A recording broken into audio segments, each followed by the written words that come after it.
do business better. We're here to help you run a profitable business that's fun to run and to take the hassle out of your hustle. And today is Friday, so you know what that means. You're here with Tech Divas Weekly, and we are so excited. We've got some great stuff coming up today. I'm here with my partner, Miss Francine Gregory, real estate entrepreneur and tech diva, and I'm Tara Lena from California Cover Ups, and we're the Biz Chicks. So sit back, relax, hydrate, and know that you are going to have a great time talking tech in English. So here we go. What's happening this week in tech history, Fran? Hey, I want to say thank you for everybody watching live and on the replay. And we are going to talk about the first commercial hard drive. Mm, Commercial wow. hard drive. September 4th, 1956. The IBM 350 disk storage unit Model 1 was announced, which was the first commercial storage unit to use magnetic disk storage, the technology behind hard disk drives. About the size of two refrigerators Whoa. and weighing in at 1 ton, the 350 could store about 4 to 5 megabytes, depending on how it was calculated. Okay.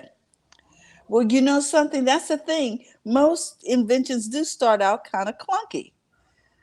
The Kind of, size of two refrigerators for a hard drive with megabytes on it. and 1 ton. The 350 would be an integral part of the IBM RAMAC 305 computer, which would be introduced 9 days later on September 13th. The RAMAC 305 and 350 disk storage unit were designed to replace the punch card tube file system that was the primary means of storing repeatedly accessed data. Mm, mm, mm. So that was huge. Well, how do you decide what goes on there when you have such limited storage? I mean, we're throwing pictures and everything else.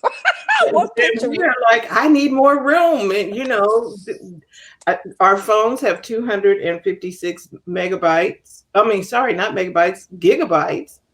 And you can get a phone with a terabyte. Mm-hmm. So, And you can buy extra storage in the cloud. correct. So they didn't have cloud storage. They actually two refrigerator sizes. This is 1956. Wow. So do not despise small beginnings. Is At my all, because my we thing. need them to do that so we can get to this. Exactly. Okay.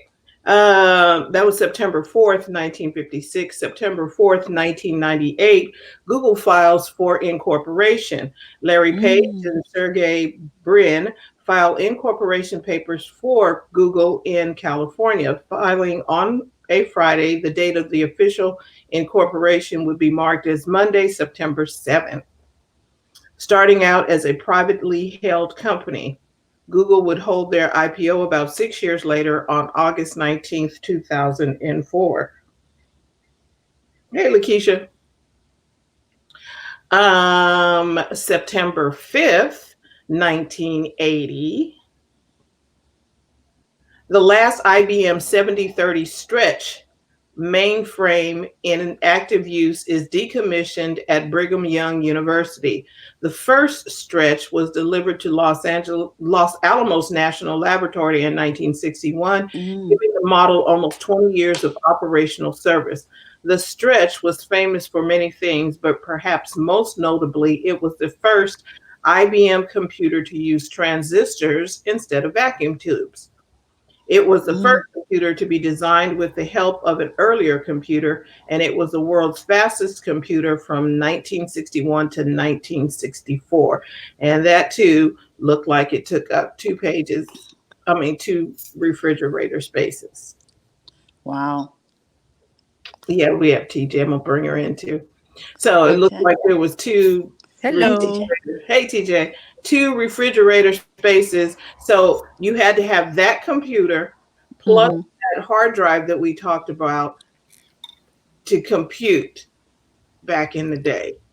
That Okay. was Wow. four refrigerators wide for 4 to 5 megabytes. Interesting. Yeah.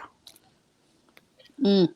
Okay, September 6, 2008, after 5 months of delays, the high resolution Earth observation satellite GOI 1 is launched from Vandenberg Air Force Base, owned by the corporation GOI Inc. GOI 1 is capable of taking high resolution images with detail down to 16 inches. However, the US government has restricted that resolution for its own use. Commercial use is limited to resolutions with detail down to 20 inches. As the exclusive licensee of the images for online mapping purposes, Google had its logo on the Delta II rocket that was used to launch GOI 1. So they're trying to, the government is saying that you can only, Mapped so close for security reasons. whatever. So you can't see the logo on the building. It's not as though you can't Google the address, but okay, we're good. Go ahead. Google Earth, Google Earth, you can just I'm like just saying dive the down and do stuff. the earth is the Lord's and the fullness thereof, and they that Yes, but the dwell therein. government was trying to restrict the Regulate on that. resolution for its own use. Okay. Okay. That is your week in tech history. I'm like, All righty what? then. Oh, I just wanted to say, I'm going to give a shout out to thisdayintechhistory.com is where we get these stories. And Mhm. Marcel Brown does the research, and he's the owner of this website. And, tech history. We You all might want to Yes. check him out, guys. right.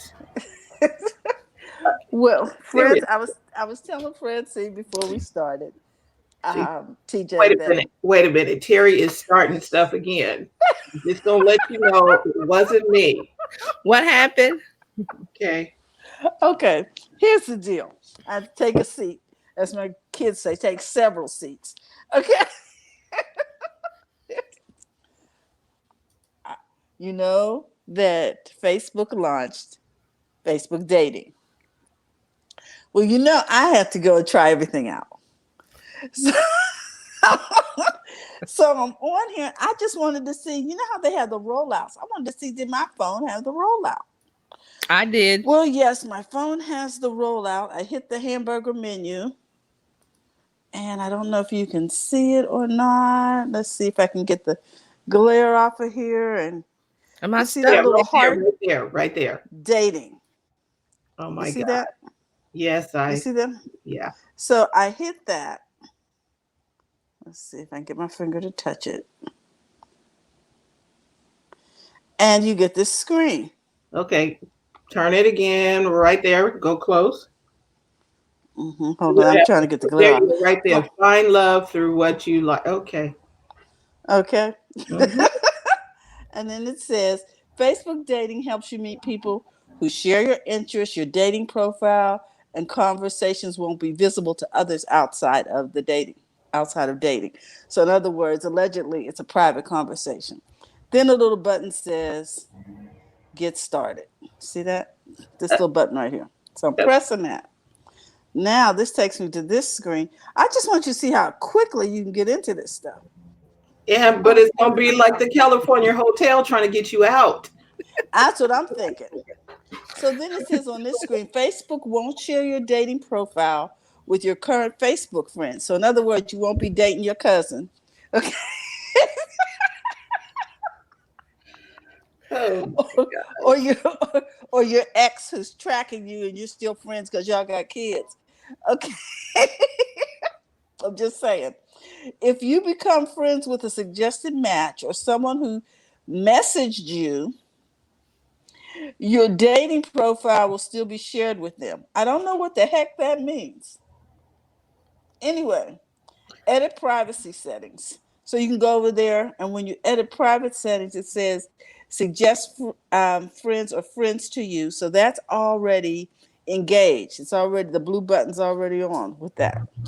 And then it says blocking. So I'm hitting blocking to see what that entails. This list shows anyone you blocked in dating. They can't see your dating profile, message you in dating, or see you in the groups or events you've opened for suggested matches. It doesn't affect interactions elsewhere in Facebook. Learn more about blocking. I don't think we have enough time to learn enough about blocking, so we're just going to skip that and go back and go back. And then it says next. I am a woman, man. Let me be more specific. So I'm hitting woman, and I like to date. And it says men, women, everyone. I'm gonna hit men, and I'm hitting next. Set your dating location. That scared the mess out of me. But it means I geographical had to take a area. breath. You want somebody from California? Do you Right. want from New York? What? I don't think it's The going to share woman your from around the address. How corner. about Mars? You know, I don't know. It just, the first thing I thought of was stalking. But anyway, you know what I'm saying? Like, are they going to know where I am, TJ? I'm just like, oh my gosh. Okay. No, just because Dating uses you're on the location services to set your dating location and suggest people near you, but doesn't automatically update your dating location. right. That was See, vague to me. It gives my location, but it doesn't update my location. There's another paragraph. Your dating location is always visible on your dating profile and can be changed in your dating preferences. Turning on location services helps Facebook confirm your location and provide more relevant experiences, like security. Okay, just like in that down to 20 inches, they can track you. Okay. Okay, it says turn on location services or not now. Okay, so I'm going to say not now. And then when you look at this, remember the photo that I have on my Facebook page? Yeah, yeah. So they can just go to my Snapchat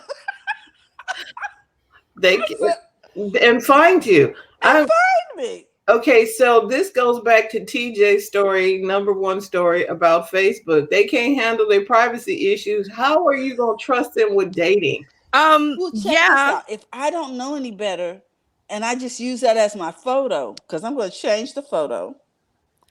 It's see, I'm when you're talking about Facebook and dating, let me Change the give you photo and exhibit save it. A. Okay, wait. Okay. Oh no, TJ is going to enlighten us on something here real Yeah. quick. So You see that? So now my photo is changed. My problem is how you, and then they tell us how our info is used, et cetera, et cetera. So I'm Oh, going to wrap this up real quick so you can get to my security issues. My name is Tara Lena. mhm. There are only two on the entire internet. So you know what I did. See this little backup arrow right here? You went back. I was like, that does not work for me. They probably could find me. So maybe I'm not going to be using this. okay, so now we're going to have, can you hear TJ, Can Terry? you hear me? I can't hear her. Okay, so Terry, you're going to, Terralina, go out and come back in. And Okay. then because TJ is going to tell us some things about security Mhm. and, Please. Yeah. and Yeah. privacy Well, first and of all, I got to dating. back out of this app because this is Okay. not going to, we're not doing this. Are you sure? Because they may already snatched everything they needed That, to while you were over there. I doubt it. You have to agree. You got to agree to some stuff. So Yeah, it whatever. You says, think are you you need to sure agree. you want to exit? You Exit. think you need to agree. Okay. So I'm leaving. I'll be back. Okay, TJ. Okay, this story just came out. A huge database of Facebook users' phone numbers found online on an old server that was the database was unsecured. Now, no one broke into it, but it was unsecured, which means that hundreds of millions of phone users linked to Facebook accounts were found online on an exposed server. It had 419 million records over several databases, 133 million in US, 18 million in the UK, 50 million in other countries like Vietnam and stuff. Now, what this is that this was a server that wasn't protected with a password. So anyone, if they knew the location of the server and could connect to it, could go into the database and get people's phone numbers. So now Facebook has said that they have, fixed the problem, and it's not an issue. So here's the statement said. They said the data had been scrapped before Facebook cut off access to users' phone numbers. They're saying the data set is old, and it was information obtained before we made changes last year to remove people's ability to find others using their phone numbers. So, but the question is, who scrapped the data? How did they connect it? How did they find the server on Facebook? Now, this is a Facebook server that was unsecured. Okay, wait. So we just leave the door open? Come on in, y'all. Facebook been leaving the door open since we talked about it almost 18 months ago. Mm-hmm. And Facebook has said what? They locked the door, no one can get access. But here we are later. There's an old database. Yes, it's old, but it's still got numbers. So the articles from TechCrunch, and they said they looked up the database and because it used Facebook user ID. Every Facebook user has an ID number in the database, and they used the number and looked it up from people, that gave them permission, and their phone numbers was in there, and it was a working phone number. Oh, well. So Facebook is continuing to have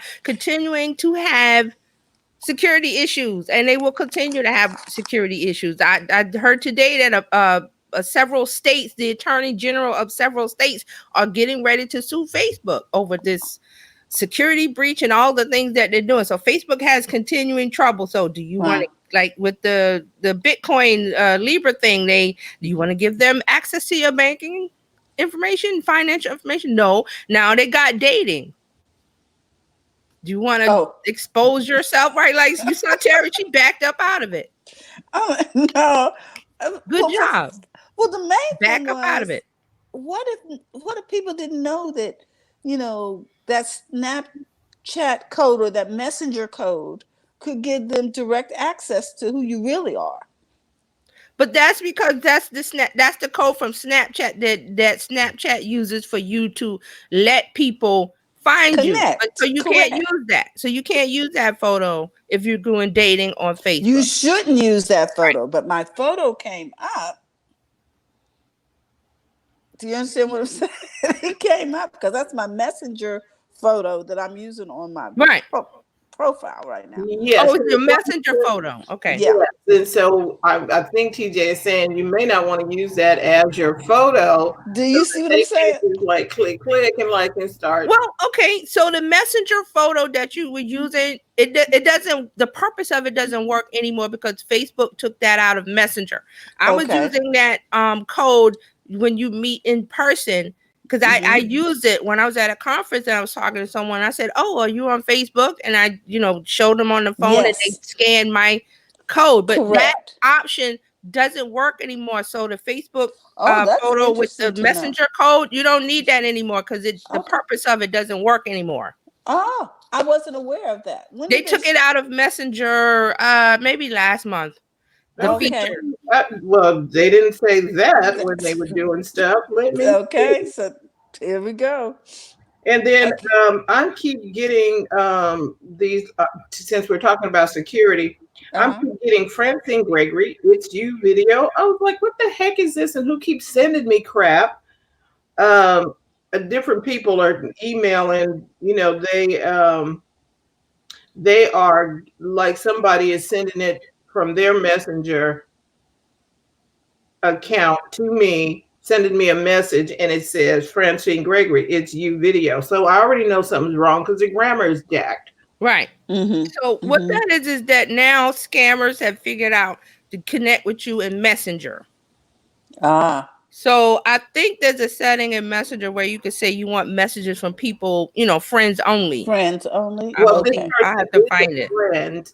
She is a friend, but apparently Oh, maybe it's a her friend. account, yeah, see, maybe her account is hijacked. Okay, then that's it. If one of your friends' account gets hijacked by somebody, a scam or whatever, they have the ability to send as the friend because they logged in or hacked the account and can send as the friend. That happens a lot on Facebook.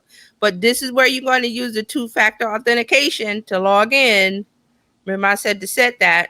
It's a pain because every time you log in or out somewhere for Facebook, it's going to ask you for the code, or mine is set up. It'll go on my, if I do it on like a new computer, and I just did it Mm-hmm. because I have a MacBook Air, so it's new, so I was not new, well, it's new to me, but I was signing into Facebook on it, and then it said, oh well, this are you sure that it's you? So it popped up on my phone and my iPad from the Facebook app to say someone is logging in, and it says Safari whatever, and it says the computer, is this you? And I say Mm-hmm. yes, and it unlocked the MacBook so I could get in. Right. Okay. Otherwise, if it pops up and I say it's not me, it's not going to let that new computer go to Have facebook.com as access. me.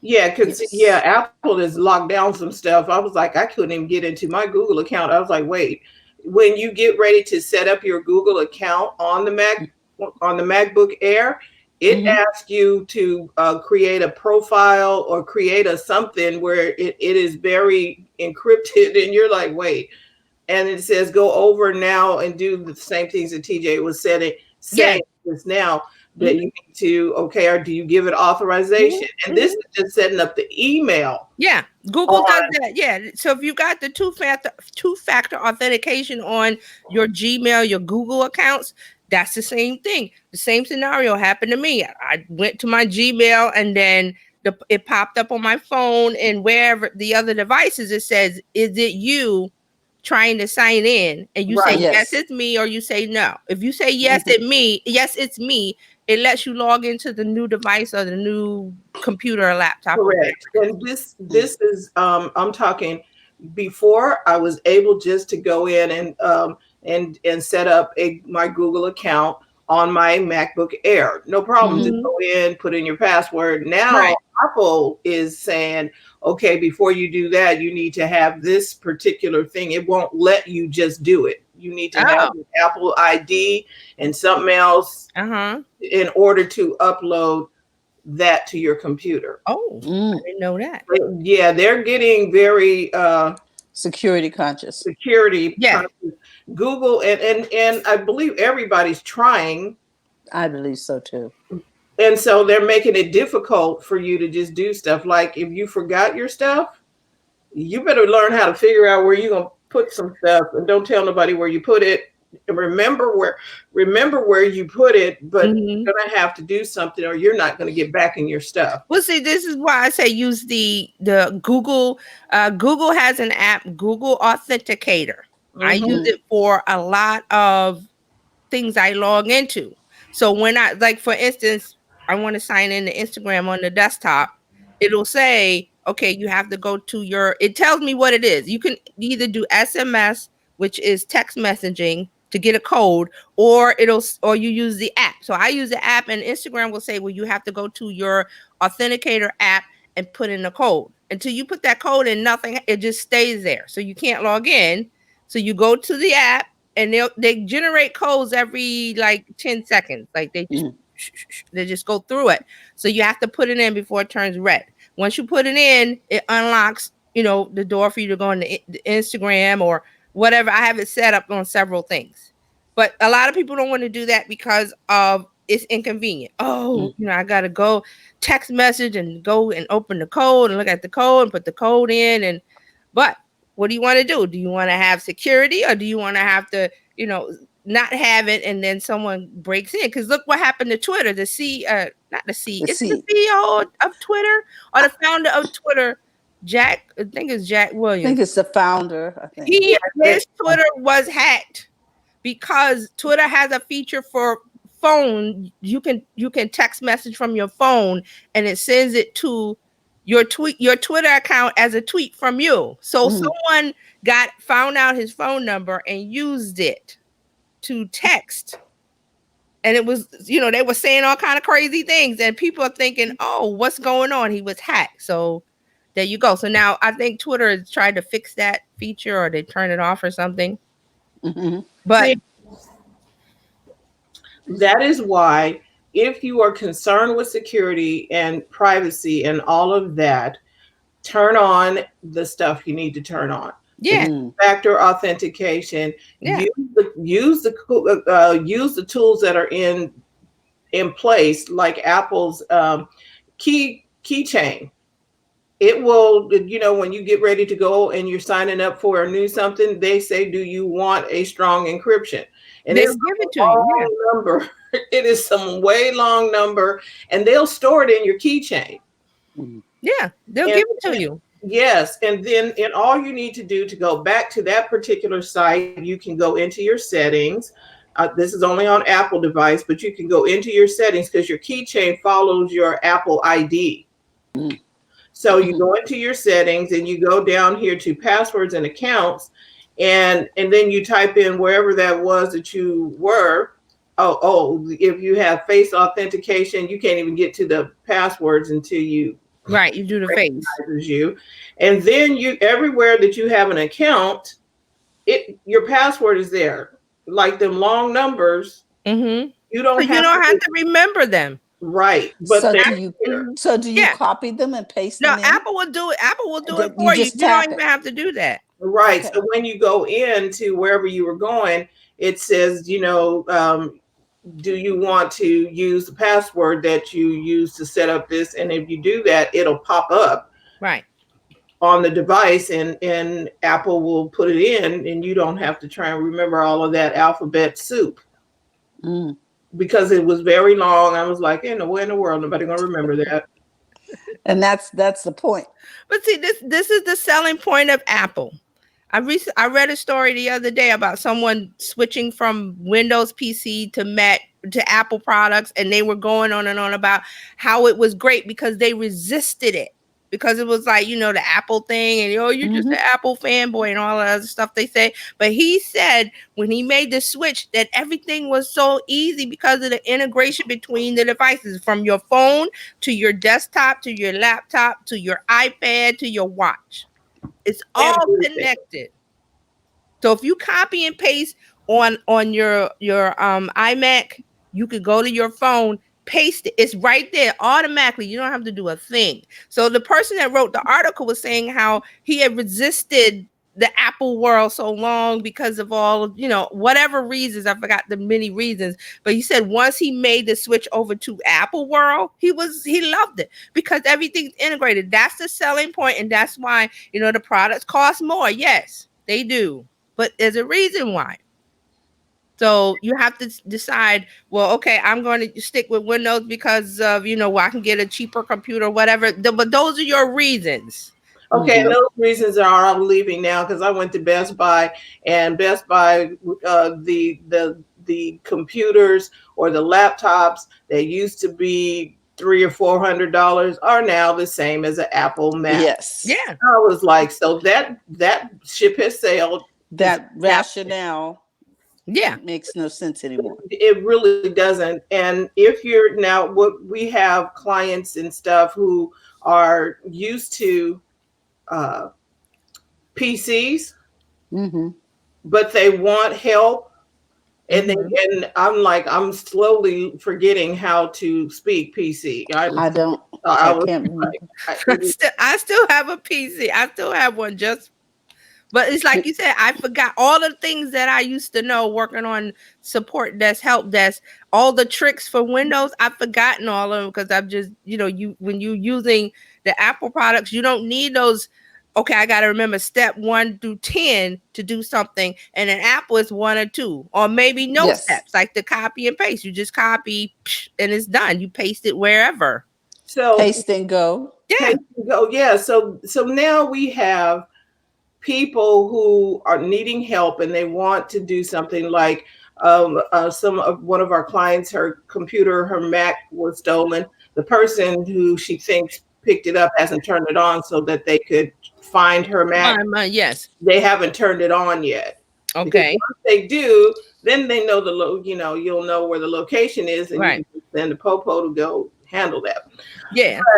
So they haven't turned it on yet, and so she needed something to get her up and running. She didn't want to go back and spend another $1,500, because she had what she needed.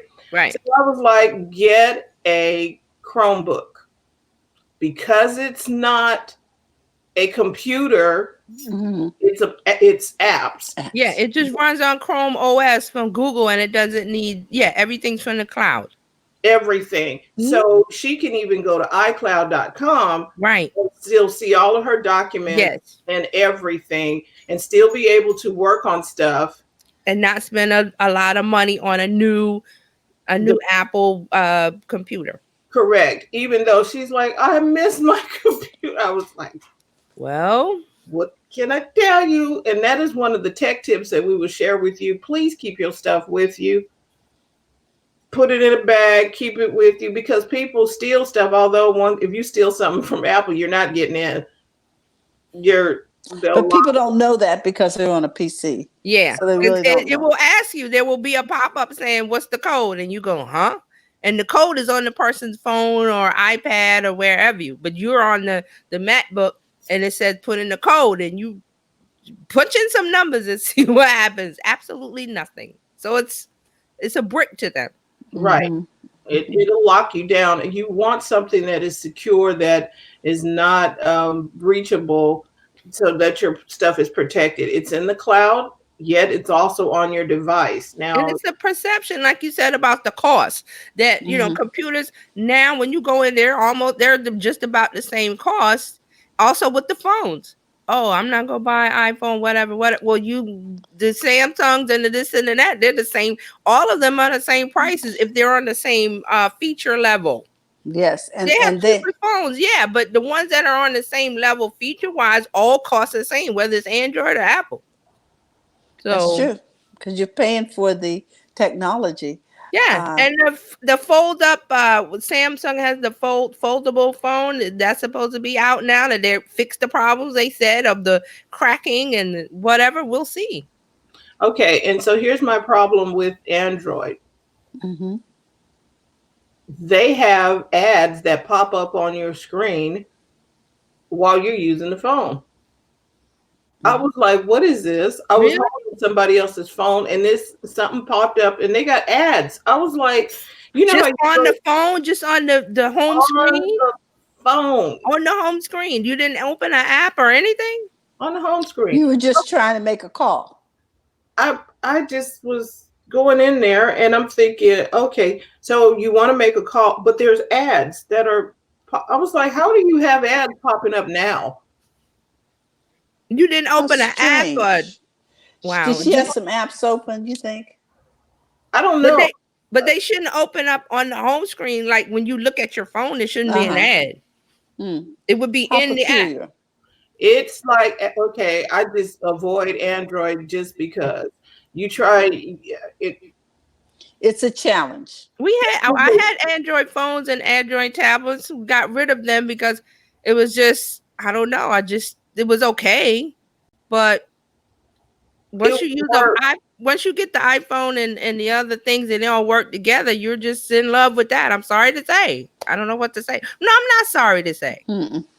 I'm not going to be sorry. It's a good product. Let's just put it that. It's an excellent product. And the support. And don't forget the support. Apple Care and all of that. It's easy to use. Go in the store. From somebody who's not techie, I find it extremely easy. And the fact that it syncs across all my devices. And I was fearful when I first switched because all I knew was Android. Right. But Francine said, well, there's your testimony right there, people. Android to Apple. Because then I didn't have all of these pop-ups and wonderfulness going on. Because people want you to help them. Okay, help me create a flyer for my thing. So you go in there, and then it's like, oh my God, where are your photos? I can't find them. So I'm digging through, and then I have to go through all them folders over here. and then it's not in the pictures folders, and then it was. I Because was like, I need to get out of Android here. has like a million apps compared to Apple's, the photo, or if you use Google Photos, which is a good app. I love that. I use it too on Apple, but it's just that the Android setup platform is like you have to get 5 or 10 apps to do the one thing that Apple does. And you Mm, have to find and hunt and pet and make it work. When we have AirDrop, another good feature. I was that is using that the so other much day. fun. Yeah, Yeah. AirDrop. I did something on the MacBook, and I needed to put it on my phone to do something on the app. I was like, Hmm. okay, AirDrop. And you can Android, you airdrop have to to get it. other people around you. Like Mm-hmm. if I needed to give something to Terry and she's close by, I can just hit airdrop. It AirDrop. goes. No And we, email in it. No Where do I find it to attach it, to plugging in, send it, yes. and this and that? None of that. plugging it in, So, trying to make it sync. And okay. okay, and Brenna saying she's saying that I think about the Android. I'm gonna post it. She said it may be what was downloaded, like something. Yeah, and it could be because most people I encounter who have an Android phone don't know what they're doing with that phone. An example. Do you understand what I'm saying? Uh-huh. They don't know what they're doing with their own phone. And I think part of the problem is that when you Android has to create apps for several different models of phone. Hmm. Yes. There's the Galaxy, then there's the LG, then there's the something else and Then something Google has its own set of phones, and Mm, there's several brands. yeah.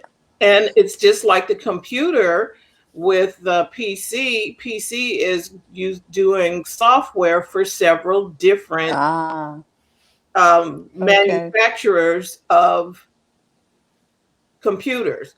So there's Hmm. HP that's running um, running the Windows operating system. Then Mhm. Hmm. there's Sony, Lenovo, they're running the operating system, and each one of them have to talk. They have a different flavor of the operating systems, and Lenovo will add stuff that's not on the Sony or the HP or each one of those manufacturers try to put stuff on. So it's just I when I if I can remember where the article is about the guy that made the switch and he was just so happy, I'll post it when I find it. But Yeah, I just thought it was a and we're not trying to tell you not to do it, but see, our right. whole premise here is to help take the hassle out of your hustle and help Yeah, you Okay. a profitable business that's fun to run. You need tools that you don't have to fix to and get your figure first one. out like we said, fun to run. You want to sit Yes. and figure out how to get. Well, I got it on my phone. How do I get it to my computer? Well, your Well, computer's the thing Windows. is too, when there are that many steps, ladies, as a non-techie person, you just say, you know what, forget it. I'm just It's going to write it in overwhelming. this. It's I'm right. just going to write it in this book, and I know where the book is. You feeling me? I'm Yeah. getting my pencil out, and I'm just going to write it down because by the time I figure out where to put it, what folder to put it in, where are my folders, because I didn't know how to organize it from Jump Street, it's it's just overwhelming. Okay, Yeah, so that's good about. I wanted to, we talk about Apple, and like Fran said, is we're not telling you what to do. So Mm-mm. there's an Apple event the next on the September 10th, so there'll be new phones Okay, and watches and stuff, and we'll be heads up, we'll be talking about it on Friday. So cool. we sell. There's a lot of stuff. I've been beta testing some stuff, Hmm. and some of you, when I responded to you, I was able to respond with you with my Memoji. Oh, hmm, oh yes. yeah, I forgot. I started you when we first got that Memoji. I was doing it with my daughter. And she got tired. Mom, stop! So I started using it, but I Because like it. because you can use the stickers from your Memoji to actually do, some of the crying or Hmm. the different emojis. You can use your Memoji to do. Yeah. Hmm. And the reason why I like my Memoji better than Bitmoji is Bitmoji has to have permission to use your keyboard. And Terry, Hmm. what is that? TJ, what is that happens when you give a third party access to your keyboard? They have access to what you're typing. Mm. Agreed. Does that mean that they can remotely type something? No, well, they can. It captures keystrokes, so it turns it into text, so they can see what you're typing. They can't take over your keyboard like that type, but it's the connection. So you can. So when you go to your keyboard, it switches to the Bitmoji keyboard, and you can use the little stickers and the little animated things that's in there. Okay. So do you have to select the Bitmoji keyboard? Yeah, there's options on the Apple. When you Because go to the little globe, it's the little globe guy. So any keyboards. But you have to load. You have to give it permission to be as a keyboard. You have to give it permission. You have to give it permission. You can take it away when you're not using it. You can go into settings and turn it off. But you have to give it permission. And when I got the little thing from Apple that says, "Are you sure you want to do this? This is a third party, and they will have blah blah." I was like, "Whoa, nope." Not okay. Well, Bitmoji's owned by Snapchat. They haven't any issues so far, so we'll see. Once Snapchat has a security issue, then I'm getting rid of it. But you can turn it off when you're not using it. So I turn it off. You can turn it on and off. And David Vaughn says, "Capture my typing." Hey, David. So when if you want to be, if privacy and security is a thing for you, and especially if you are doing stuff on your computer that has your customers' sensitive stuff, yes, you might want to use it. Yeah, you might want to be mindful. Like right now, I am looking for an email encryption. The title company that I use, one of the title companies that I use, and in real estate, we send a lot of documents back and forth. Some of the documents have sensitive data, so they sent me something that says, "Hey, you need to set up a account so we can send you sensitive data back and forth where that email is encrypted." I don't know how much it costs a month or a year or whatever, but I'm looking into it because if you've got sensitive data, you're in financials, you're doing stuff with people's social security, you probably want to encrypt the emails. And please don't use Google as Gmail. I mean, don't use Gmail as your business. Nope.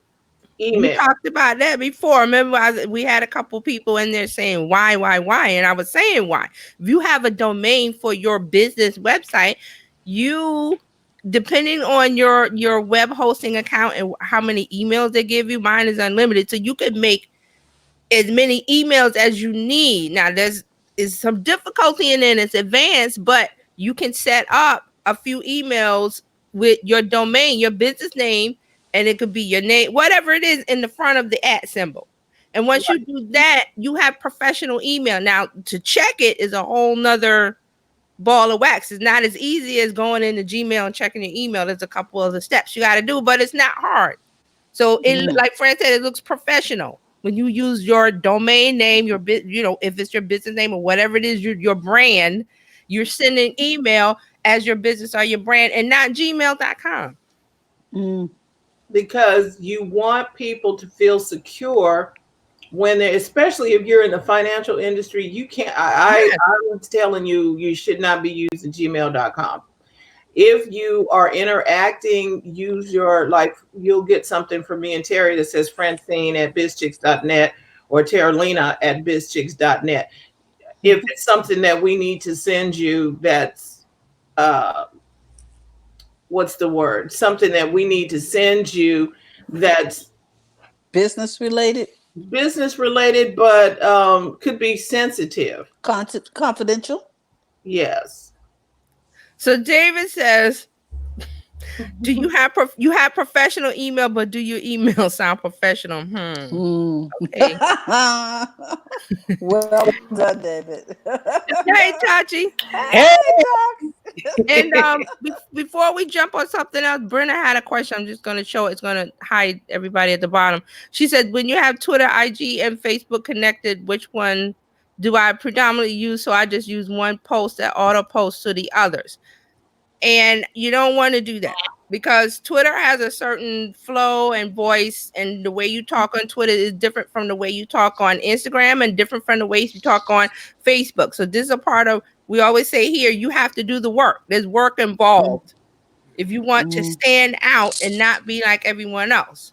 So you don't want to auto post the same thing. Now there are posting platforms, like I use Agora Post, and it allows you to set up things to post but different places. So you would change the message for Twitter versus the message for Instagram and message for Facebook. It would be the same topic, but you would change the words or the photo. So you wouldn't want to auto post. And a lot of people do that because they want to save time. But do you want to save time, or do you want someone to engage with your post? You want to be effective. Okay, so let me tell you what happens if you are on IG and you take your IG post. I don't know if you've done this, but when you do that, when it gives you that option to turn it on to send it over to Twitter, it just sends a link. It doesn't even put the picture in there. It doesn't put the text on there. Right. It says somebody did something on Instagram, or I just did blah blah blah, and there's a link. There's no photo. There's nothing to engage me with. You have to. Post. So you have to use a third service.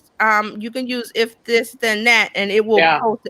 It will post the photo for you. But that's a thing you have to set up. And then again, Instagram will send all of the hashtags. So if you have like up to 30 hashtags and you send that to Facebook or Twitter, Twitter only does one or two. That's the what they use. That's the courtesy of what they do on Twitter, because it's what is it, 280 characters now, 280 characters. Yeah, so it was a few more, but still, right, it was 140 before. So there's a minimum space to say what you have to say, so that you don't want to cloud it up with hashtags. So you don't want to send. You can do it because Facebook gives you the option to send to.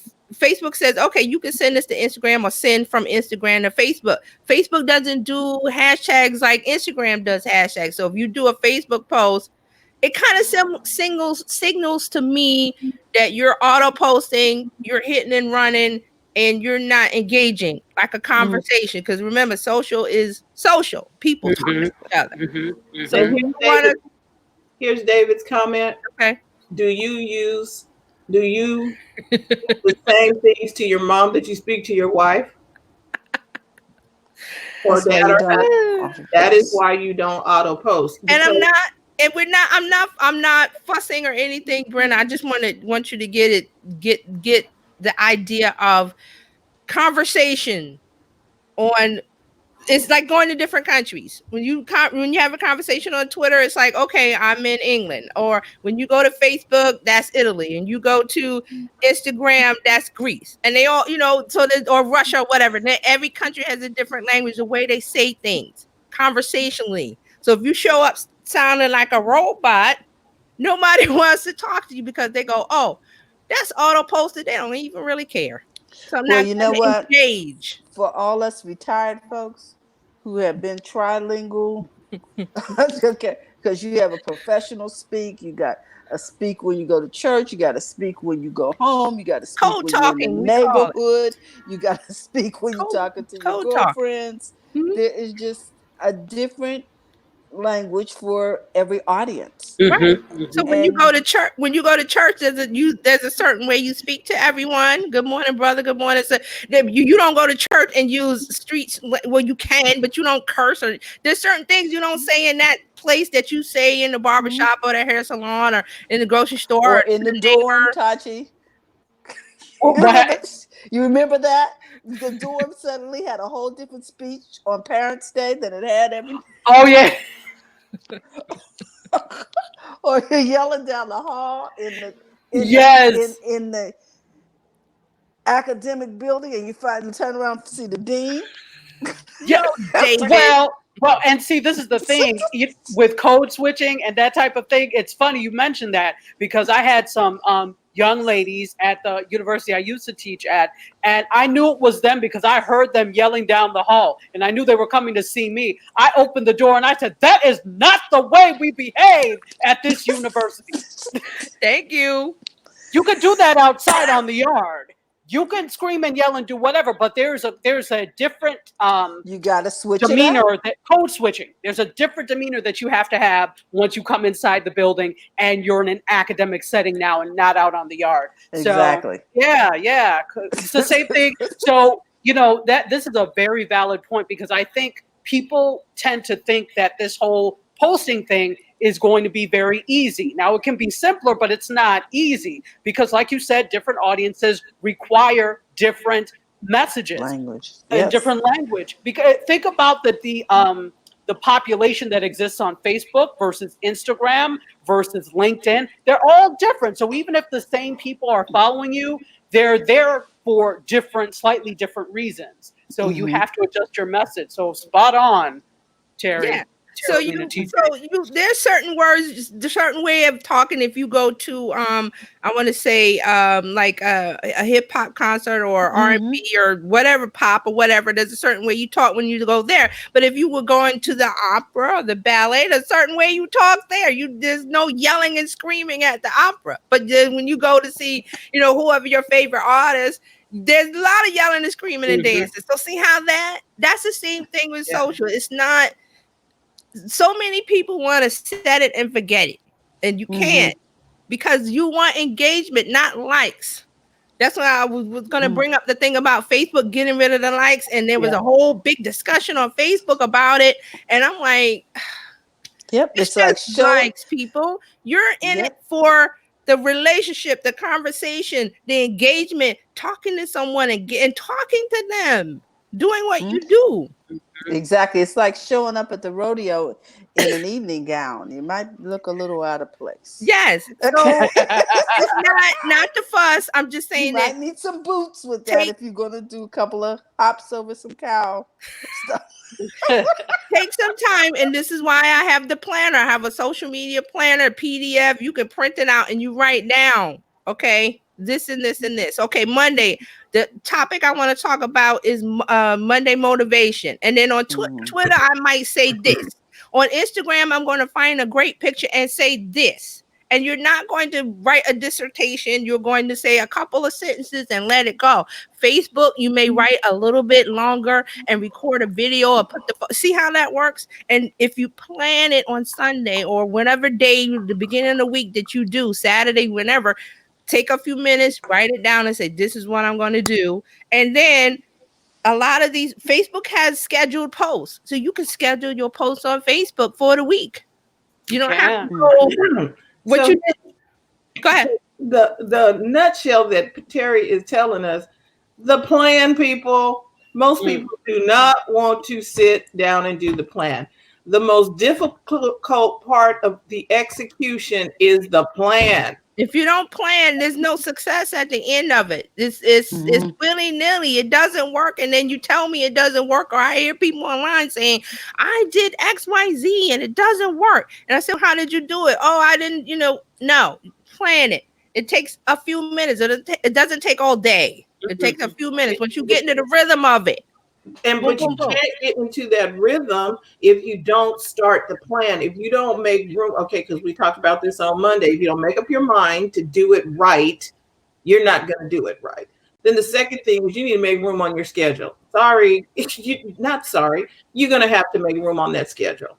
Yeah. Something's going to have to give. You're going to need to sit down and write out your social media. We haven't been posting a lot because I need to sit down and make time to do it right. Yeah. Not just throwing some stuff out there. But are we taking a breath right here? Yeah. What? Talk to what's happening. How's things going in Florida? Oh, thank God. Nothing out the touched us. It's beautiful out the window. It's been sunny. And the only thing we really got was some wind from the outer bands. Now the Bahamas, which is we saw that. It's a half-hour flight from here, and that was decimated.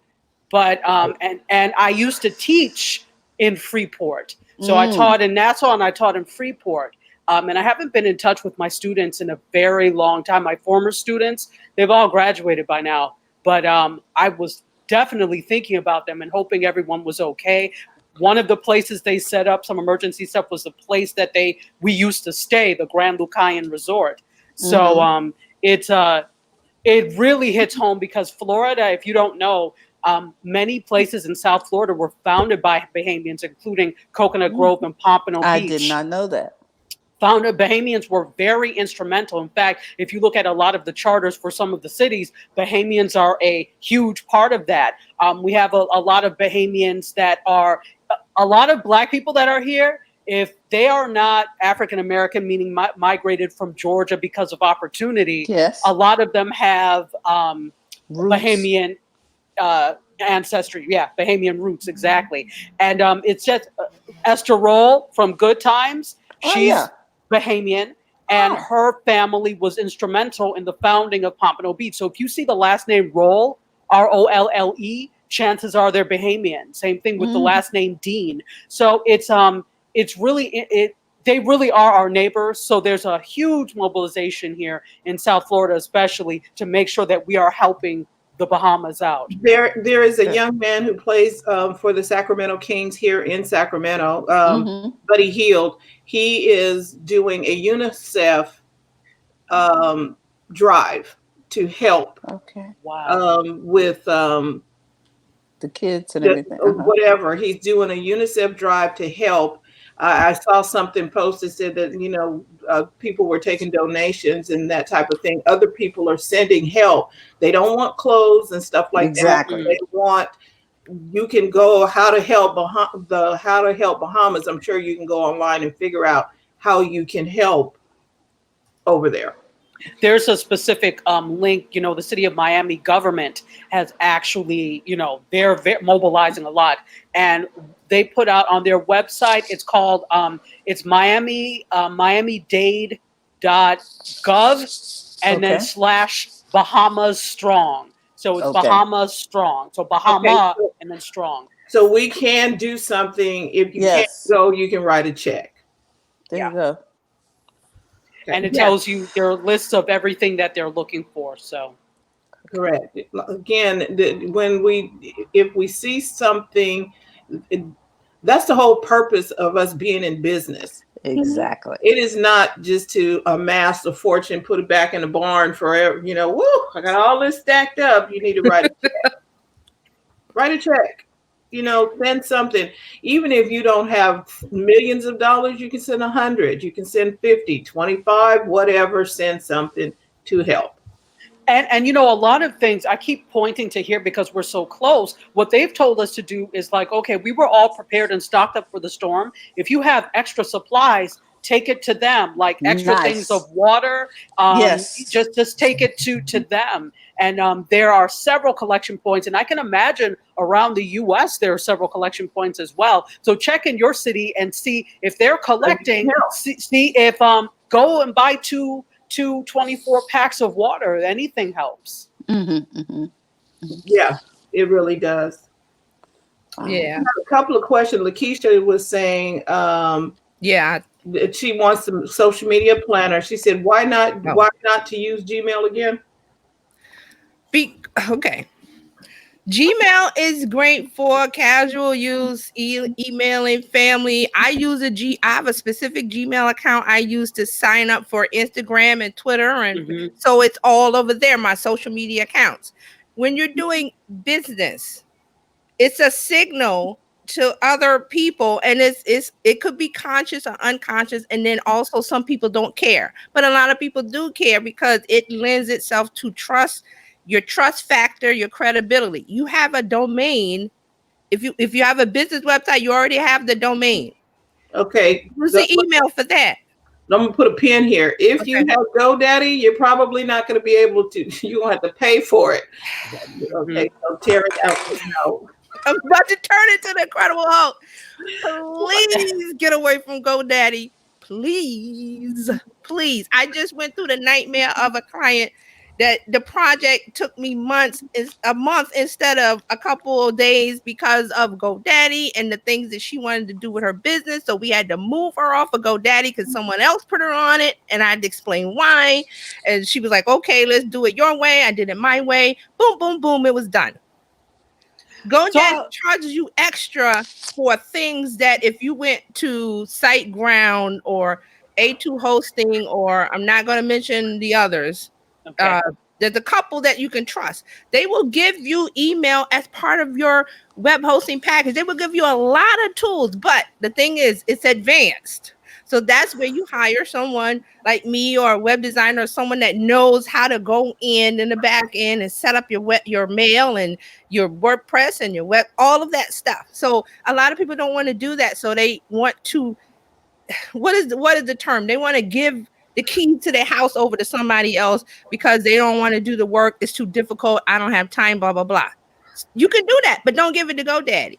They're Okay. charging arm and a leg. They're charging arm and a leg. So what you pay for GoDaddy, you could get real web hosting because they're not real to me. I always tell people, you have a GoDaddy site, I have to charge you extra because I'm going to get you off of it. Mm. I'm honest. I'm getting you off of it, and then you and I are going to work on it. I was just talking to someone today about that.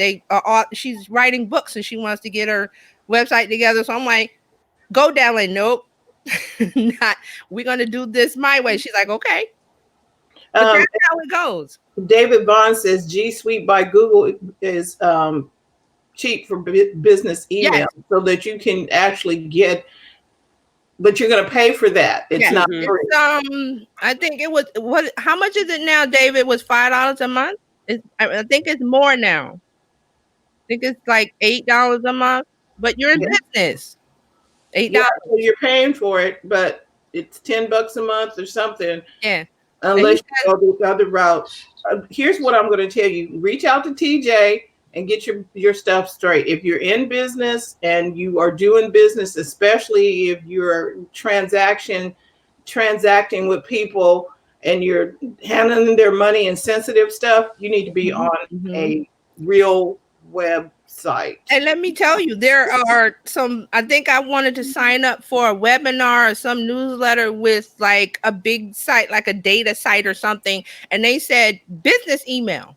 So I didn't pay attention to the little box and I typed in my Gmail because I used it for, signing up for that stuff. When I want to go, I look at it and they said, no, business email. So I had to put my business email in.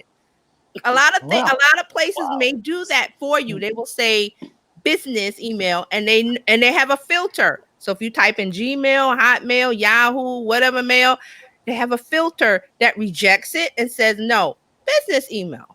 So MailChimp was like when you put something in on Gmail, they're like no. That's with the spam laws that you have to, that it rejects Gmail and MSN or Hotmail, all of those.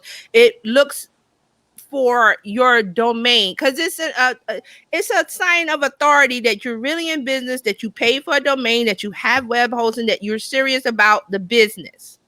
Gmail as a business email is not really serious unless you're using it as a throwaway for a promotion. Okay. Or if you're having people, hey, call me at abc@gmail.com, and it's just over there. But when you start interacting, then you need to put your .net, your .com, or something else. So you could like Mario Armstrong, he's getting his Never Settle show back up on deck and getting everything together.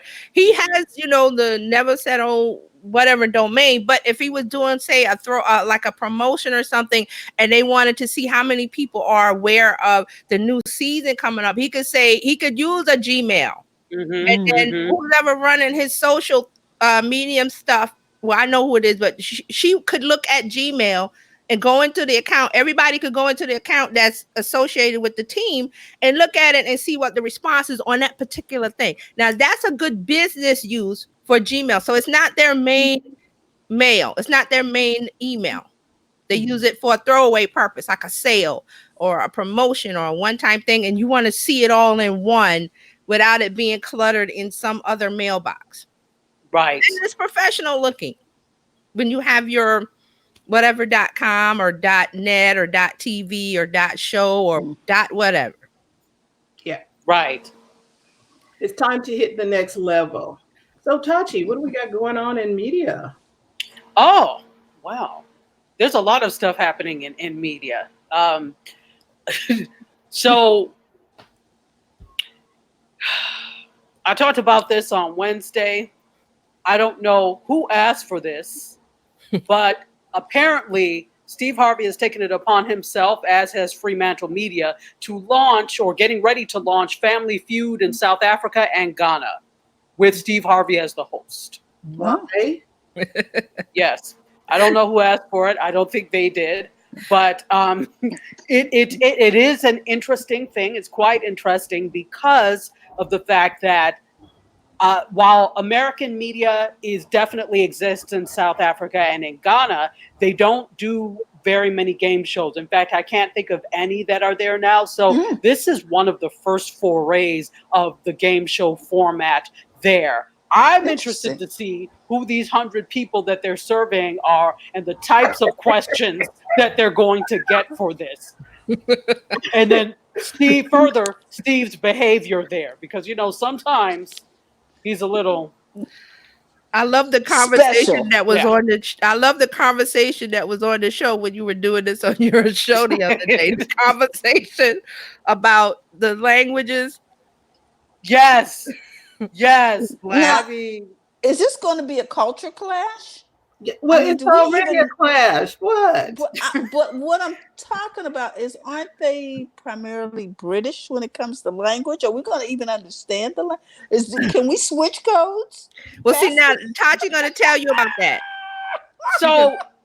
So yeah, you can. Here's the thing: both of these countries have English as a government language, as official languages. So everybody speaks English, whether it's the Queen's English or Pidgin English. Everybody speaks English, so people are going to understand. However, culturally, there are certain things that I'm like, he's going to have a lot of cultural training to understand.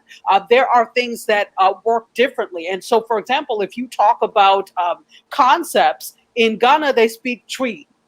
There are concepts in Twi. So even if you're saying it in English, there may not be a counterpart translation in English from Twi. So there are concepts that you just know because you're a Ghanaian, as opposed to everything that's explicitly said in English, if that makes any sense. So there are contextual cues that he's going to have to get and understand. Same thing with South Africa. And then South Africa, you've got a mix of different cultures there, right? So Zulu and Xhosa are the languages that are predominantly spoken by the Black masses. But then, of course, you've also got Afrikaans, which was the language of government that was forced upon people. You've also got some people that speak Swahili, not largely, but there is a little Swahili contingency there. You've got Indians that are there from the Indian subcontinent. You've got Chinese that are there. So you've got a mix of different cultures that you're going to have to contend with in finding these 100 people to survey. See, now, if they were going to do that in South Africa, they probably should have got Noah. What's his name? Trevor Noah. Oh, Trevor Noah. Yeah, that would have been interesting. At least he knows the culture. Exactly. But I guess I don't know what the negotiations were, but because this is someone that already is familiar with Family Feud and the format, maybe they just stuck with him that way. Also, it could be that maybe they did approach Trevor Noah and he just doesn't have the bandwidth to add that at this time. So, or maybe he said, I don't want to do it. Well, there he might be. This is like the people who are going to Mars. Why are you doing this? Exactly. What is the purpose? There's no oxygen there. There's no purpose to this except the fact that Fremantle sees an opportunity in Africa, and certainly there are opportunities in Africa. I mean, one of the big things now, if we look at it just from the music standpoint, Afrobeat is huge and it's making a lot of money. And I think that other types of media are seeing the popularity of Africanness and Africanisms and are trying to jump on the bandwagon now. And they're like, well, why not import Family Feud? That would not have been my first choice, but okay. Okay, so evidently the survey, but here's the deal. How many people really are watching TV on TV in South Africa? That's a good question. When you And talk maybe that about, audience does want Family Feud. maybe they do, and I said this on Wednesday, I could be off the mark and completely wrong. Maybe they all said, yes, we want Steve Harvey to be, maybe they all said We that. want cable TV, and we want Exactly. Maybe Ghanaian said, that's Steve Harvey, or he's very funny. We want him to come and host Family Feud here on this continent. Maybe they said it. I can't say that they did not, but something tells me it was more so Fremantle and Steve Harvey that saw the opportunity and went that way. Well, we wish them much success. I do. I don't want people to fail, even though it sounds like I do. I don't want people to fail. I really want you to live your best life. However, there are a lot of things that you have to take into account when you go into a different culture with an American product. I hope they're doing their research. Also, I have another story. The Great British Baking Show is back on Netflix. If you I watched it last night. I watched it. You watched it? That's okay, because I know you're a fan. If you are a fan of it, it's back on. But here's the difference. Instead of being bingeable like most Netflix properties are, they are doling it out 1 week at a time, like a precious piece of Swiss chocolate. That's all you get for today. Remember when your parents, when they would give you chocolate and they would break off a little piece and then that's it, and they would wrap it up and put it back in the fridge or hide it wherever. That's what they're doing with the Great British Baking Show. I was mad last night, but not as mad as it could be because I watched it late and I knew I couldn't watch another one. But I was watching the seasons before, like back to back, like 3 or 4 at a time. Then I would get tired. I'm like, okay, I'm tired. And then I would come back to it. But now it's like, okay, I'm like, where's the next one? Next week? Yes. We have gotten so used to being able to binge everything and satisfy that itch in one sitting that this is cognitive dissonance. It's a little disconcerting for us. And I'm wondering what other Netflix properties are going to start to do this type of thing. Mm-hmm. Well, I wonder if it's going to be successful because you know what? People really have gotten used to being able to control when they see stuff and how they see it. You know what I mean? Yeah, because the Agents of S.H.I.E.L.D. came out, and I was like, oh, well, let me see what's happening. 1, next thing I know, 2, next thing, because the story goes on, and you're just like, okay, I need to get to the end of this story. And I wanted to ask Tachi this. I heard it's because Netflix is doing this because it's showing at the same time that it's showing in the UK. Yes. I think this is why. So it's not. This is how it works when you're watching UK British shows. It's already shown over there, and like months later, it comes here. Like the show Poldark it has ended there, but it won't show on PBS until probably later this fall. Right. Okay. That's what they did with Death in Paradise. Right. Yes. Like, where is my program? And so I found it that you could buy right now, season 8. You can buy it, right? But it's in England or over in the UK, it's already done. Yeah, it's already finished. It's not on Netflix, and their seasons are short. They do like 6 to 8 episodes. They don't do 22. And on cable, it's coming out week by week. Yeah, so they took off 1 through 7. You can't get it on Netflix anymore because they want you to buy. They want you to buy it. Like, hey, where is my program? Okay. I cannot be mad at them or blame them for this because at the end of the day, these are all money-making ventures and they can do what they see fit with it. If they're going to dole it out one at a time and make you do what they can do. Now, we could be angry, we could be annoyed, but they're going to do what they want at the end of the day. It's the same thing with CBS All Access. If you notice, CBS All Access, which to me is a waste of code, but whatever. It's such a waste. But CBS All Access, this is exactly what they do with their programming. They don't do bingeable. They do one at a time, and then they do a season B. What they've taken to doing is doing a season A and a season B. So season A, they give you like, maybe 5 or 6 episodes. They take a long break so that you're itching, and then they come back with the season B. But this is more of a money-making venture for them, because if they make you wait, that's the longer that you probably, and prolong it, that's the longer that you probably will pay a subscription fee for it, as opposed to dropping it. Because what we're going to do now is, while this is off, we're going to then have Star Trek Discovery come back, be there for a little while. That'll stop. Another one will start. They've done that with over the air network TV. I think How to Get Away with Murder was on ABC. Yeah, they did like 12 episodes or something, and then they had a cliffhanger and a break, and then they showed another show that ABC wanted that audience to watch, and then they brought back the rest of How to Get Away with Murder, and we were like, what? See, my thing is, you don't have to play these games with us, man. You already have us. You don't have to play reindeer games. If you have us and we're fans, we are going to follow you. Stop with the nonsense, networks. Exactly. Exactly. They don't realize that. And it's such a pain, because either they will do that, or they will show like after the Thanksgiving break, they will show repeats until it comes back in February or something. Some shows do that. So it's like, there's going to be a break between, especially with, like I said, a 22 episode show. They're going to break it. Like Kachi said, the A and the B. And then they put something in the middle that they think you want to watch. To stretch it out. Watch that. And Carlos Phoenix says that licensing is part of it. It most certainly definitely is a part of it as well. Absolutely. And Lakeisha said, I'll put it up so we can see. Lakeisha says, now there are glitches in CBS. My mom and I watch a show and I have to keep starting over. You see, and you pay for it.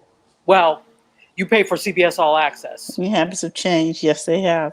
Yeah, Carlos says times are changing, viewing habits, and that's because of streaming, right, Tati? That's because of Netflix, and it is all Netflix. Let's trust and believe. The industry would not change if they didn't have to, because it's to their advantage to remain the same. If they don't have to change anything, they won't. But you got a disruptor that comes in, like a Netflix, that gives you everything at once, that allows you to start when you want, and it disrupts everything. And they're doing well. So because they're doing well, that forces change on other media outlets as well. Yeah, so it's this disruption is good for us, because it gives us more of they're taking our viewing habits and the way we like to do things a little bit more into account. And back to GBBO, that's the short name of it, is that people were complaining that why do, in America, in the US, why do we have to wait for the UK show? So I guess they were trying to satisfy everyone, but now it's like, okay, we're all in the same boat. We got to wait 7 days. So the next show that they do this, then you're going to have to wait 7 days. So will people, like you said, will people like it? Or you could just let it build up. Yeah, that's another thing to do. I mean, and that's the trick, because part of the problem now with all of this, the cord cutting and the a la carte viewing, is that there are so many choices, and you're forced to buy several different packages sometimes to get things, or you could not even force, but you could end up buying a lot, and that could cost you the same as traditional cable. And so, you've got to that's all a part of this as well. The way we watch, and the fact that we're not getting things from traditional cable anymore. We're doing this over the top, and but now we have to pay for too many over the top things to get the content we want. Exactly. And once they find out that you like a particular show, it just seems like all of a sudden now it's a la carte. What? Absolutely. Or it's more of the same, which is why we keep seeing these reboots, the same types of things. But that's always been the industry, and Carlos can attest to this. When they see something does well, everybody makes a vampire movie. Everybody does something zombie, but because it's doing well. They get on themes. They get all, yeah. It's like, okay, so an example, when I was in the graduate program at Howard, I lived in the campus apartments. So my mother would always send me care packages. But the thing is, once you and bless my mother, but once you let her know that you like something, she keeps sending it. I love Cinnamon Toast Crunch. So she just kept sending me boxes and boxes, and I was tired of it, but I dare not say anything. So it's that same type of thing with the industry. They will keep making cinnamon toast crunch and sending it to you until everybody gets really tired of it. So Gotcha. I hear they are bringing back the Matrix. Oh, Yeah, Yes. it's making a new one. Yes. Right? Yes. And I'm like, oh, okay. And then they're also bringing back Coming to America. yes. Yes, Coming to America, and most of the Eddie original Murphy. cast is there. Even Louis Anderson is back. Sherry Headley, Yeah. Jerry, Yeah. Shari, however you say her name, Yeah. Headley.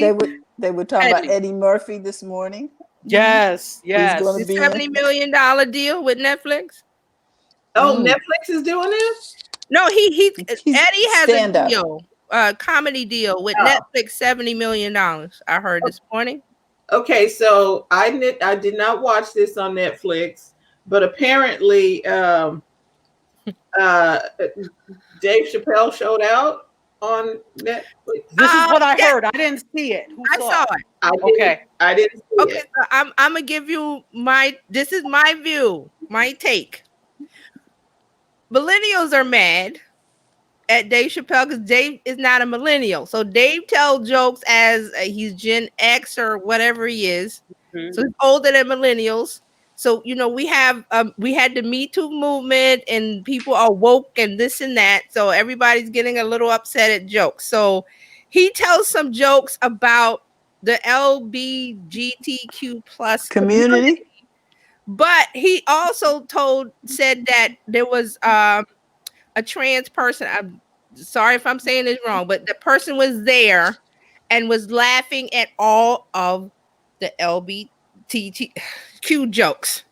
And he put that in and saying that he really didn't care and they weren't that bad, but it's a generation thing. Millennials now, there's a whole attitude on media of it's their world. So jokes are funny. Who Millennial told them jokes that? are funny, but they're not funny to us. I saw a show with millennials, then the jokes, and I was like, it's not funny. I They're don't care. not funny. I'm not trying to, not to be mean, but I'm like, they don't have.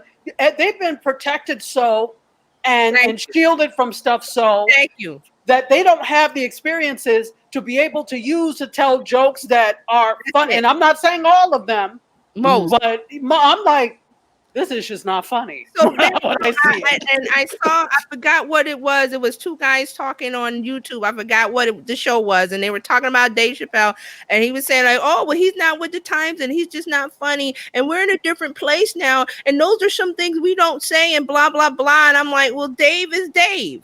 If you don't like him, don't watch him. You're gonna get Dave. Dave is gonna say this was like some of the other comedians when we were coming up, George Carlin and some of them, they're gonna say they're gonna say or something. What's his name? Richard Pryor. Yeah. Pryor. He's gonna say what he's gonna say. And some stuff was political in his routine. Let's see what we have here is, I'm not gonna blame millennials. I'll say the younger crowd after a certain age are going back and looking at older things and making a big deal, like the thing about the "Baby It's Cold Outside" song, when everybody was upset because the baby is cold outside and the guy is singing to the girl to stay. They said that was rape culture song and it should be canceled. Okay. It is. I have to agree with this. The thing is, there was a poisonous culture in those times that was allowed to exist because that's just what was done. It didn't mean it was right, but it existed. Yes. It's difficult because the thing is, you have to look at things in context of the times that they were created. I don't. It's not saying that it's right. It's not. But you look at things in terms of the times that they were created, and you use that as a starting point for a conversation. Definitely. They're looking at history and trying to repaint it with a millennial brush, and that's you can't erase history. You can't. Well, nobody's trying to erase slavery. Can you? You take that brush and erase slavery? Yeah. You pick and choose what you want to So erase. they are looking at, like, that would be an old standard for, say, a baby boomer or the silent gen, whatever the older generation. They grew up listening to that song, so it has memories for them. They weren't thinking about, oh, that's the guy is trying to get the girl. No, it was a different thing, and it was from a movie. I think it was from a movie or something. But they are looking at old things that were done, like Tati said, back in the day, and it wasn't right. It was just the way it was. Like, you can look at the show Mad Men and see the whole how they treated Culture. women, the culture of women stayed home at work, and the man went to the job and he could control the budget and tell the woman what, all of those things. So they want to cancel all of the old stuff. And I'm like, well, okay, you can't really do that. Just don't pay attention to it and make something new. Make your own stuff. So Learn Dave from is it. a part of that, where Yeah. he grew up, Eddie Murphy, Richard Pryor, all of these older comedians we're listing. He grew up listening to them. So his style is going to be based off of that. So they're saying that he should change because it's a Me Too millennial woke world and he's not funny to them. Well, Here's My- the thing. I'm Mhm. sorry. Go ahead. Go No, ahead. I No, was just no, going go to ahead. ask, does that mean that he doesn't have any ticket sales? Oh, Okay, he's go selling. ahead, Tachi. Well, then Oh. somebody wants to hear. Somebody's going there. You know what? Again, I think that they're really protected, and this is something that is new for them. We've protected them to a detriment where Yes. they don't know what's real. Comedy is a commentary on everyday life. Mhm. For many people, it's how they're able to deal with life because the whole thing: if you don't Decompress. laugh, you will cry. Also, here's the thing: I need to retract a little bit of my statement in terms of millennials not being funny. There's a new millennials are into a new type of comedy, and that's the Instagram comic. So if you watch Instagram, there are some millennials that are actually hella funny, Yeah. but it is a different format. They haven't been trained in the, all right, this is the setup, this is how you do. There is an art to comedy. And many of them have not studied this art under some of the masters. And so they don't know that form of comedy. But I think that what they're doing is they're creating a new brand of comedy. And it's that the social media, the Instagram comedy, that Snapchat comedy, which I think is cool. I think it's cool. But Some of it is funny. Some of it's not. some of it is not funny. But there are some people that are, I'm like, oh gosh, this person is hilarious, and they're millennials. And I'm like, if you had that one extra little piece of comedy education, you would take off. And see, Tati, this is the thing I saw after I think I saw one of the shows with the millennial comics or something. That their audience thinks it's funny. I was sitting there, we were like, I didn't laugh once, but their audience thinks it's funny. And my question to you ladies is that not just normal for intergenerational stuff to be different? Let's bring up Letitia got a big comment here. Let's get into that. I'm not a Dave fan. I didn't watch Dave Chappelle's show, but this stand-up was good and he talked about cancel culture. Thank you. And everybody, he spoke on everyone. He was paid $100 million, so it doesn't matter. Netflix don't care, just like Nike, they're gonna pay what they make to money. So everybody's saying they don't like it, only makes people watch. And she's absolutely correct. Now, well, I'm not mad at him. Right, I'm not mad at him I'm either. glad he got paid. The Dave Chappelle show was funny back then, and that's another thing. That was back when he did the show. It was funny, and he stopped doing it for whatever reason. But now that he's back, he's still being himself, and that's what I love about it. I'm not gonna agree with every joke that he has. Because he does, he uses, like, there's a word for the LGBTQ community that you used to use in the past, and you can't use it anymore, but he uses it. And he's like, I don't care, I'm going to do it. So he talks about cancel culture. So you really have to watch it and think about, it's Dave Chappelle. So a millennial and the younger crowd watching it, they don't like it because first, he's old to them. They don't like what he's saying. And like I said, he uses some words that isn't there something like change the channel? Yeah, you don't have to watch him. You ain't gotta watch. And Keisha's right. Netflix paid him all that money. Dave is laughing because I told my jokes, I got paid. You guys are mad, so you're putting it on social media. The media picks it up, and the people that didn't watch it or weren't going to watch it, now they're going to go watch it. Exactly. It's like the chicken wars. Publicity, That damn publicity is chicken. publicity. Oh, I heard McDonald's got a chicken sandwich coming out. They're talking about it this morning, girl. Okay, Too They late. already have one, but they have a new one. They got a they barbecue they are chicken sandwich. Too late. I'm okay. just saying. I'm just Too saying. damn late. They trying to get in, and they were talking about it this morning on Good The Morning door America. went like Do this. something different.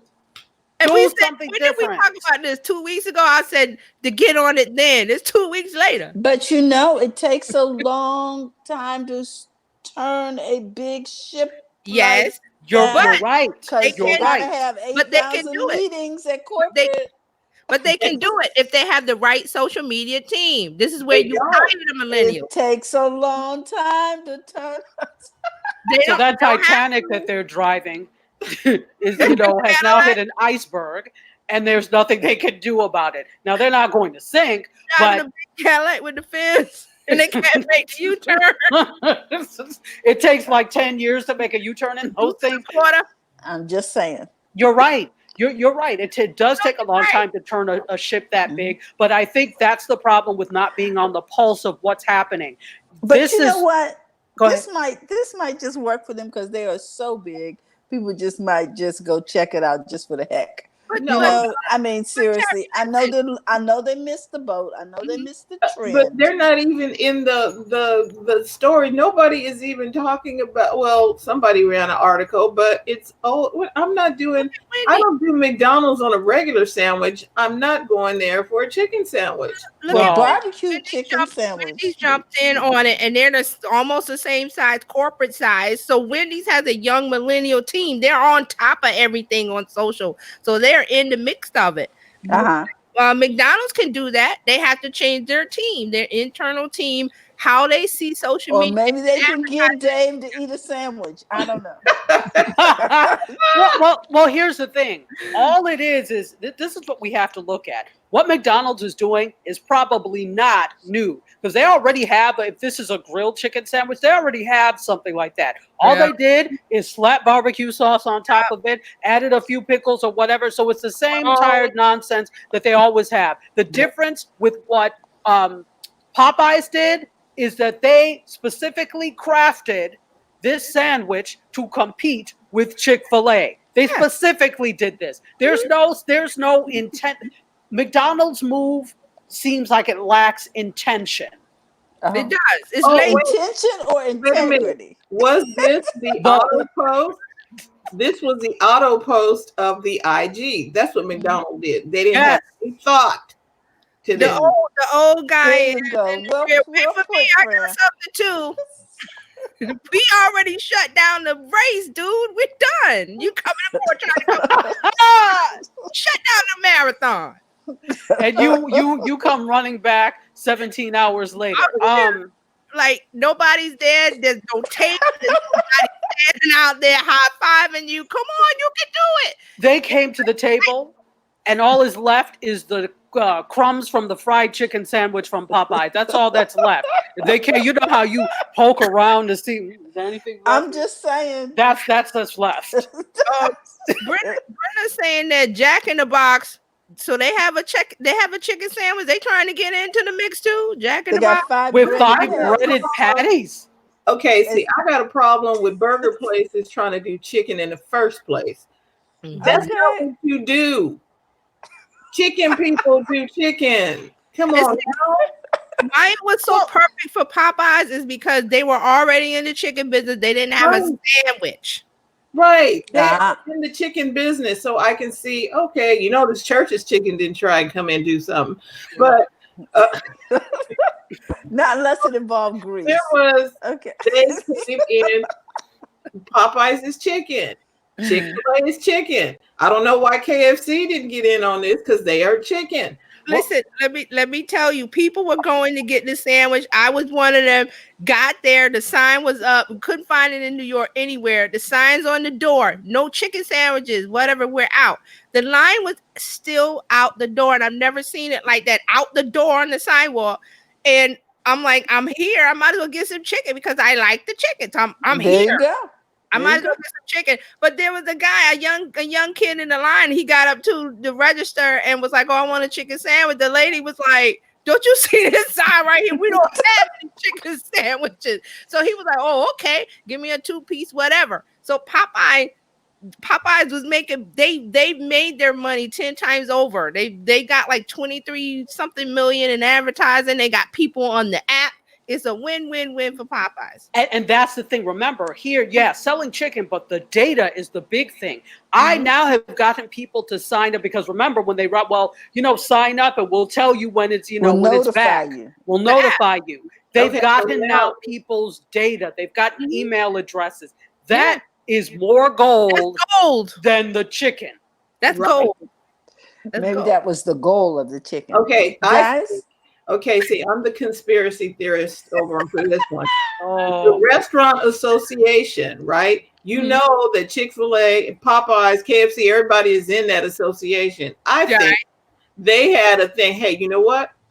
We're gonna send out a tweet, guys, and then you guys send one out too, because everybody came up on this whole thing.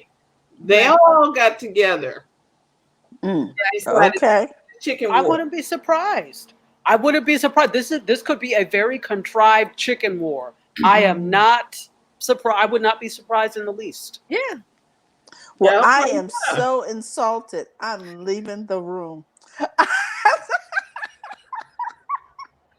Oh my God. you know, Oh, what can I tell you? I don't Ladies, know, man. It was it's just been like, real. I love you, but I gotta go. Look, Okay. I'll see you Monday. yes. All right. All right. My Bye. battery says gotta go. Oh, Love you. you're out of juice. You're running out of juice. Yeah, so this is yeah.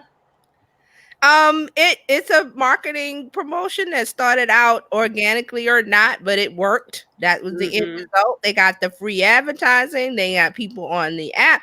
I think I had the Popeye app before or whatever, and I think I took it away, but it was nothing to sign up for. Now there's something to sign up for. Yeah, absolutely, absolutely. So I wouldn't be surprised if this is now, since they've seen the success of this type of thing, continuing to do things, whether it's rehashing old favorites when doing this with whatever. So trying to create that social media buzz that will continue to, because the whole thing is the restaurant business has a lot of overhead. It is, people think, oh, I'm going to start a restaurant. You know how many restaurants close before they actually, it is an uphill battle. So you have to try and use creative ways, and technology is one creative way to get your message out there and to get more things sold. Yeah. And to see the key to this working is that Popeyes had good chicken. Right. Yeah. And it was cost effective too to do it via social media because they let all of us everyday journalists do this. Thank you. Did you see anything about the new sandwich on traditional media? I didn't see it. No, it was all about the Popeye sandwich. Yeah, right. The Chick-fil-A sandwich. It's all social media driven. It All was social not.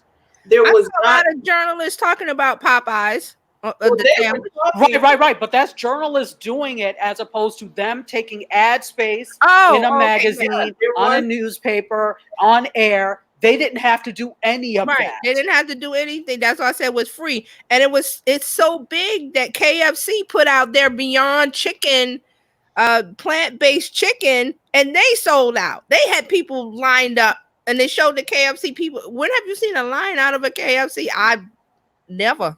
So the line was out for the Beyond Chicken version of Beyond Meat, and they jumped on this. So like Fran said, they're all in the association, so who knows?